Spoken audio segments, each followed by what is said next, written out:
안녕하세요. 오늘은 제24강 정비례, 반비례 관계식과 그 활용에 대해서 공부해 보도록 하겠습니다.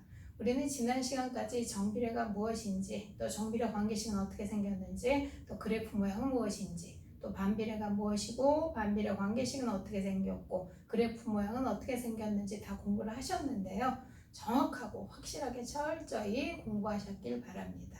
자, 그럼 이제 구체적으로 이제 정비례 관계식 또는 반비례 관계식을 구하실 수 있어야 하는데요. 자, 기본적으로 정비례 관계식을 구해야 할 문제 같은 경우에는 어렵지가 않습니다. 문제 안에서요. x, y가 뭐 한다, 정비례 한다라고 언급이 이미 됩니다. 그 다음에 또는 그래프가 그림이 그려질 때는 원점을 지나는 직선이 나오죠. 정비례 그래프의 대표적인 모양이 뭐예요? 원점을 지나는 직선이죠. 그러니까 그래프가 원점을 지나는 직선이 나왔다든지 문장 안에 정비례 한다라는 말이 나오면 이건 바로 정비례하는 관계식인지 아셔야 하고, 따라서 y는 ax가 머릿속에 딱 떠올르셔야 되겠죠. 그럼 y는 ax에서 우리가 관계식을 구한다는 건 바로 이 a 값을 구하는 거예요. 따라서 이 a 값을 구하려면 무엇이 필요하다? x, y가 필요하겠죠. 그래서 이렇게 한 점이 주어집니다. 한 점이 주어지면 그것을 대입해서 바로 a 값을 구해서 y는 ax라고 식을 써주시면 되는데요. 자, 그래프로 일단 먼저 한번 예제를 들어봤어요. 자, 지금 보니까 딱 원점을 지나는 직선이죠. 그럼 뭐다? y는 ax 바로 쓰고 시작을 하셔야 하며, 당연히 문제 안에 한 점의 좌표가 주어집니다. 지금 이 점의 좌표 뭐죠? 2,-1이 나오죠. 이 점을 이 식에 대입을 하면 마이너스 1은 2a가 되고 a는 뭐가 됩니까? 마이너스 2분의 1 이렇게 a 값을 구한 후 a 값에서 끝나는 게 아니라 마무리 y는 마이너스 2분의 1 x다. 이렇게 쓰는 것을 관계식, 정비례 관계식을 구하는 것이다 라고 말합니다. 별로 어렵진 않죠. 자, 두 번째 마찬가지. 반비례 관계식도 마찬가지입니다. 자, 반비례 관계식 같은 경우도 문장 안에 문제를 읽어보면 xy가 반비례한다라고 언급을 합니다. 또는 그래프가 주어진다면 어떻게 해요? 한 쌍의 매끄러운 곡선이 나오죠. 자, 반비례 그래프의 반비례 관계식의 그래프의 모양이 뭐예요? 곡선이잖아요. 그렇죠? 그래서 이렇게 곡선이 주어지면 이거는 반비례 관계구나 라고 생각을 하셔서 딱 y는 x분의 a가 떠오르셔야 하고, 마찬가지로 y는 x분의 a가 떠오르셔야 하고, 이건 a를 구해서 a 값에 넣어달라는 뜻이기 때문에 a를 구하기 위해서는 반드시 한 점이 주어집니다. 한 점. 자, 그럼 그 한 점을 어떻게 한다? 대입한다죠. 그렇죠? 한 점을 대입해서 다시 a 구해서 반비례 관계식처럼 정비례 관계식처럼 써주시면 됩니다. 한 점의 좌표가 어떻게 나와 있습니까? 지금 1,2로 나와 있네요. 그죠? 그럼 대입을 하시면 2는 1분의 a, 그냥 바로 a가 나오네요. 그죠? 그래서 a 값까지 구하시는 게 아니라 y는 x분의 2까지 관계식을 써주시는 것이 정비례 또는 반비례 관계식 구하는 유형입니다. 이 유형이 가장 많이 나오는 유형이기 때문에 당연히 하실 수 있어야 되고, 좀 몇 번 유형별로 연습을 해보시면 어렵지 않으시리라고 생각이 됩니다. 자, 그럼 이제 이렇게 정비례, 반비례 관계식 구할 수 있으면 이제 뭐 하셔야 돼요? 활용하셔야 되죠. 자, 방정식 활용과 마찬가지로 활용이라는 단어가 들어가는 것들은 대부분 문장 형태의 문제를 읽고 본인들이 스스로 식을 XY를 결정하고 본인이 스스로 XY를 결정을 하시고 식을 구하는 유형을 활용이라고 말해요. 그러니까 문장을 읽었을 때 이게 정비례인지 반비례인지 판단을 하셔야 되는데 이 부분을 좀 어려워하시는 분들이 많은데, 이게 정비례 관계식인지 판단하는 방법 뭐였죠? 정비례의 뜻이잖아요. x의 2배, 3배 되면 y가 과연 2배, 3배 되는 식인과 서로 xy가 그런 관계를 가지고 있느냐, 또는 여기 지금 정비례 관계식의 대표적인 형태 x분의 y 값이 항상 일정한 관계를 갖고 있느냐라고 판단을 하셔야 되겠죠. 그러니까 당연히 문장 안에 두 개의 변수가 나옵니다. 변화하는 양이 나와요. 그랬을 때 하나를 x, 하나를 y로 놨을 때 2배, 3배, 4배 되는 같이 2배, 3배, 4배 되는 관계인지, 아니면 x분의 y 값이 항상 일정한 값을 갖는지 판단하시고, 이게 정비례 관계식이다 라고 판단이 되시면 마찬가지죠. y는 ax라고 써놓고 그 주어져 있는 점 중에 하나를 대입을 하시면 관계식을 구하실 수 있습니다.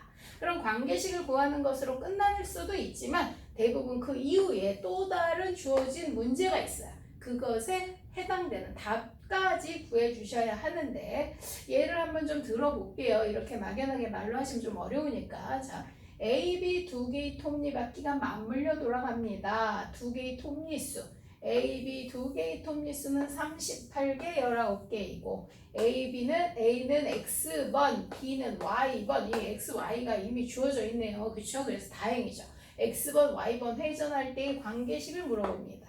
자, 톱니바퀴 문제는 기억을 하셔야 되는 게 일정하게 항상 톱니바퀴 문제는 정비례가 된다, 반비례가 된다가 아닙니다. 지금 톱니바퀴 문제는 정비례 관계식도 나오고 반비례 관계식도 나오기 때문에 톱니바퀴 문제는 어떻게 기억을 하시면 됩니까? 톱니 A, B가 서로 어떻게 맞물려 돌아가죠. 항상 맞물려 돌아간다고 나옵니다. 그죠? 맞물려 돌아간다는 건 돌아간 톱니수가 똑같아야 된다는 거죠. 그러면 A에 있는 톱니수가 10개다 라고 했을 때 한 바퀴 회전하면 10번, 두 바퀴 회전하면 20번 이런 식일 거고 B의 톱니수가 30개다 그러면 한 바퀴 회전하면 30번, 두 번 돌려가면 60번이잖아요.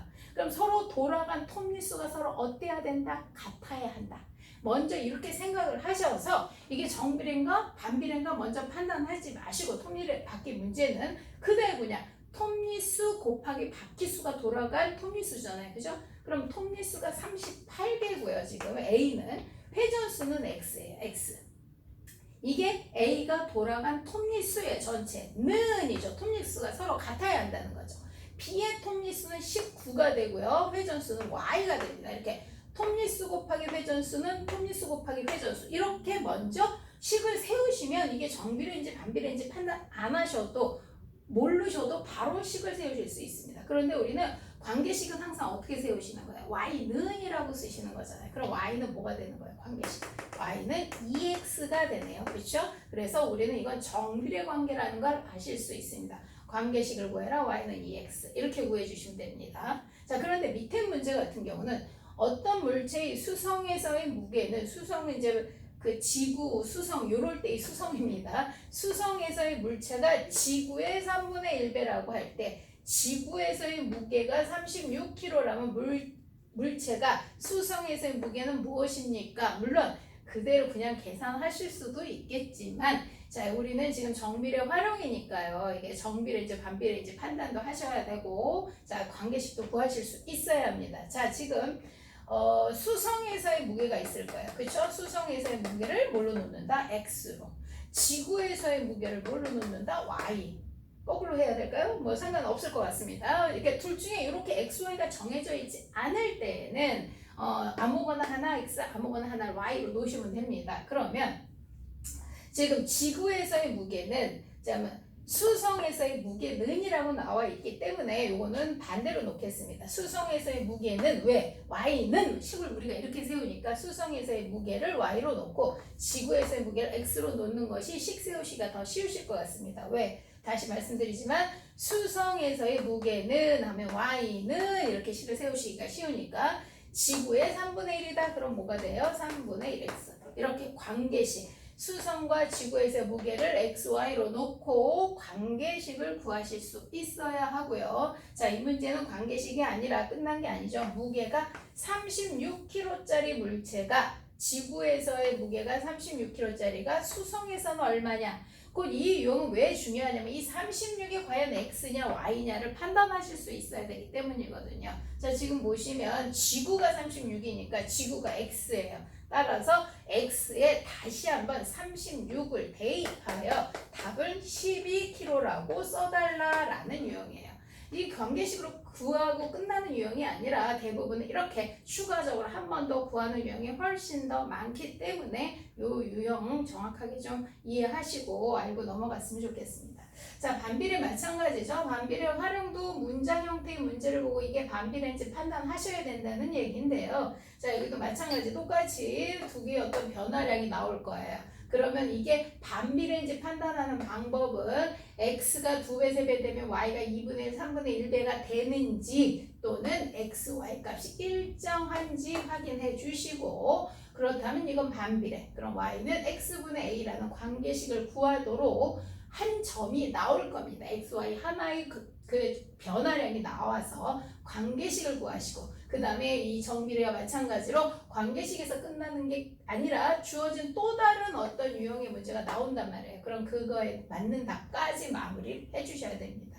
제가 일부러 톱니바퀴 문제를 하나 더 냈는데요. 자, 톱니바퀴 A는 톱니수가 30개고 5바퀴 회전하고, B는 톱니바퀴 B는 톱니수가 X개고 Y번을 회전한다고 합니다. 마찬가지죠. 톱니바퀴 문제는 어떻게 한다? 톱니수 곱하기 바퀴수는 톱니수 곱하기 바퀴수로 풀어달라고 했어요.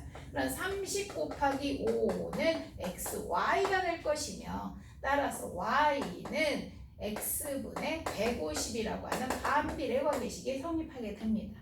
그래서 지금 톱니바퀴 문제 아까 말씀드린 거 다시 한번 꼭 기억해 주시고요. 자, 그런데 밑에 문제 같은 경우는 7명이 16시간 일해야 할 끝나는 일을 14시간 만에 끝내려면 몇 명이 필요합니까? 라고 말합니다. 자, 이렇게 되면 이것도 마찬가지죠. 무엇인가 사람 수가 있을 거고 시간이 있을 거예요. 그럼 사람 수를 X로 놓고 시간 같은 경우는 Y로 놓자 이 말이죠. 사람과 시간이 전부 있으니까. 자, 그렇다면 지금 이 식은 7명이 16시간 일해야 되니까 어떻게 되는 거예요?